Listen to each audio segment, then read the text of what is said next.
Hindi lamang isda ang inaasahan po na tataas ang presyo maging ang mga gulay ngayong palapit na ang mahal na araw sa siyudad ng Dagupan. Ayon po sa nakapanayam ng mga tindera ng IFM News Dagupan, ganito na raw ang sistema sa tuwing sumasapit ng Semana Santa na maging gulay ay tumataas na presyuhan, kung saan dito na rin na nakakabawi ang mga magsasaka.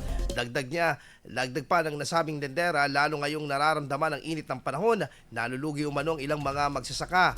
Sa kasalukuyan, nanatiling mataas ang presyo ng ilang mga gulay tulad ng broccoli at cauliflower, repolyo at umbok ng bawang na nasa 80 pesos ang kada kilo, at nakita ng malaki ang pagsipa naman ng sigarilyas na mula 60 pesos na ngayon ay nasa 100 pesos na. Samantala, umaasa rin ang mga tindera ng gulay na tataas ang kanilang kita ngayong pong Kwaresma.